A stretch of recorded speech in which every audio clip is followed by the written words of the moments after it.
Who are you? This was a question that was asked to a 26-year-old woman who was tending to her garden in Lahore, Pakistan. That by her neighbor. Today I'm going to tell you a story about that woman, about her pursuit of her dream, and her determination, her grit to get there. So 8 years ago, that woman standing in her garden who was asked by her neighbor who she was me. I'm Dr. Sara Saeed Khurram. And after asking this question, she asked me, what do you do? And I became silent. I didn't know the answer to that question. I was a doctor, but my pursuit into my medical degree or my medical profession was done because of societal expectations. In Pakistan, if you're a woman and if you have a medical degree, you have a high social stature, and guess what? You have the best hand in marriage. So coming from a middle-class family, when resources were limited and money was short, my parents thought that their best bet was making me a doctor. So since I didn't want it, I still had to study 15 years to get into that medical college. And the day I entered into that medical college, I realized that 90% of my class was women, and therefore the same dream. But as we progressed through different years of medical college, I saw their aspirations changing, from becoming a great doctor to a good doctor bride. So many of my peers gave up on their medical profession after they get the degree and turned into societal expectations of becoming a homemaker or a housewife and not pursuing their career. I didn't care about medicine, but that changed in the last year of medical college. There was a transformational moment that rekindled my love for medicine. There was a religious convert who was ousted from his community and was on the streets for 8 days, and he got pneumonia. Because I was working in the largest tertiary care hospital, he was brought to my bed. And everyone around me told me that he's going to die in the next 2 days.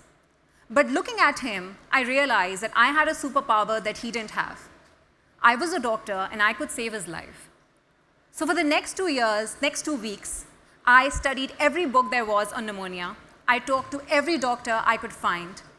And 2 weeks later, he left the hospital smiling and in prayers. And that made me realize what a power a doctor can have. And that made me fall in love with medicine. But my profound moment of realization didn't last long. I also got married right after my graduation. I became a doctor bride. I started my residency in radiology to pursue my career after marriage, but I had to quit it because I got pregnant. So 9 months later, when my neighbor asked me what I was doing, I was in postpartum depression, I was lost, and I didn't know what to do. And when I was pregnant, I was doing a small community clinic in a slum.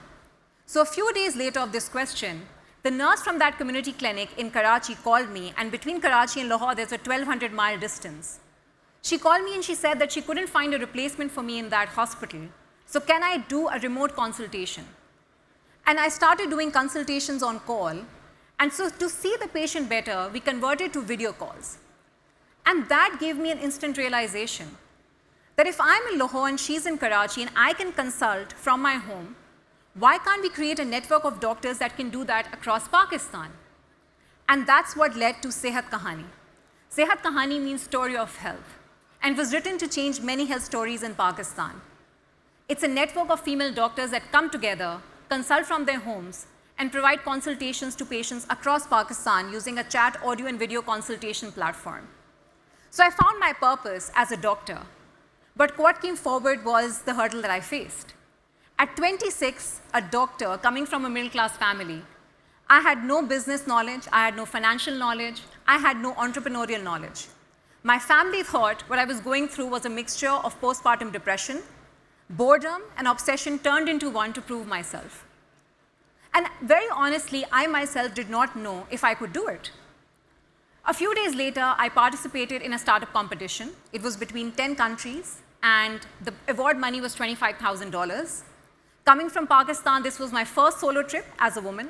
This was the first time I get on a stage, and this is the first time I pitch. And I came back with the first prize. So that gave me some validation that maybe this idea could work. But my family didn't think so. So what I did was I asked them for 6 months of my life. I said, if you give me 6 months and I pilot this, and if it works, I'll continue. They thought I've gone crazy. I'll either quit or continue with my medical career. So in those 6 months, I knocked every door to give me a clinic so that I can pilot my telemedicine platform into. And I was met with a lot of laughters, a lot of smirks, a lot of disbelief that this can't happen. The idea of a female doctor sitting at home and providing consultations to patients was surreal at that time. This is 2015. But I kept on it and found a clinic just at the end of the 6th month. And it was a triumph. The moment we set that telemedicine clinic in that low-income area, patients started coming in because they were so much in need of quality healthcare. But doing that, somewhere in my mind, I thought, was this me? Did I get lucky? Or did this happen because of my effort? In the next 2 years of building Sehat Kahani, I went heads on. I worked 18 to 20 hours a day. I had a miscarriage, a pregnancy, a healthy daughter. I enrolled into a master's program. I enrolled myself into incubators, accelerators. I won accolades. I won awards for the work. And soon Sehat Kahani turned from an idea to a full-fledged business of social impact in Pakistan. We got a lot of recognition, and I got a lot of recognition for my work as well. But somehow in the middle of that, I was grappling between a lot of different roles. I was a mother, a CEO, a daughter, a wife, all at the same time, and I was changing personalities like clothes several times a day. How many of us do that as women every day? And I wasn't happy doing it all because I thought that everywhere, every role that I had, I wasn't giving it enough. So then I started talking to a mentor, a life coach, and she told me that I had 2 things. I had the imposter syndrome, which is very evident with the way I speak, but I also had something that South Asian women have as a complex additional layer. I also have what is called cheerophobia. It is the inability to feel happiness because you're in constant guilt and because you don't want to feel vulnerable and disappointed with your failure. Because as a woman back in my country, you need to have it all to be perfect, to be counted. So through her, she started telling me of all the work that we are doing in low-income areas, of all the people that we were impacting. We were impacting people with breast cancer. We were diagnosing thyroid cancer on video. We were treating long-term infertility. We were treating domestic abuse. And the female doctors that we were bringing back, we were giving them self-esteem. We were giving them financial inclusion. We were giving them social inclusion. And through her, I understood that I had to break that mental barrier and unshackle myself to understand that I'm a woman CEO, which is a full-time working mother, and though I can't do it all together, I can do everything appropriately and still be counted and still be heard and still celebrate. So in 2019, as the company progressed for over 4 years, we were doing great. We were a social enterprise. Our clinics were running in low-income areas in Pakistan. But still, people back in my country thought that maybe this is not a company that will scale or become profitable or will become a global or a regional player. So I got the opportunity to go to Singapore and attend a course by INSEAD, and there I learned a term which is called impact business. It's a business that creates impact, but also creates profit. So I came back from Singapore with a newfound realization that not only will I make Sehat Kahani an impact business, but I will make it an impact business with profit. So me and my co-founder started working on an app for urban users. By this time, Pakistan's population was 250 million people, and half of our population has access to smartphones and internet connectivity. So it was a good time to start. The mobile application did the following. It would allow any smartphone user anywhere in the world, including you and me, to download an application and connect to a doctor in less than 3 clicks and less than 60 seconds through an instant consultation option. So clearly, a lot of people looked at me as I've gone crazy the second time around. They looked at me with skepticism, saying that either I'm cheating on my earlier purpose, or I'm being impractical, and I don't have what it is to become a tech founder. But by this time, I had seen what my purpose was. Sehat Kahani's purpose was to democratize healthcare access for all using technology. Whether it's a person using it in a rural area or an urban area does not matter. We wanted to create personalized healthcare for everyone so that diseases get diagnosed earlier and doctors reach patients earlier. So we started working on the application. And the application had 2 purposes. The application allowed individual consumers in their homes to access a doctor, but also allowed corporate users to access it through their insurance for their family's coverage as well. And as we started making this MVP, COVID happened in the country. Pakistan's population, as I said, is 240 million. 50% of our population never sees a doctor in their lifetime. We have less than half a doctor for 1,000 patients because of our Dr. Bright phenomena, because so many women out of our workforce do not work. So when COVID came in the country, it was a moment where disaster was just beginning. So Sehat Kahani got the opportunity to work with the government of Pakistan to provide primary health care through telemedicine for everyone who was in a lockdown.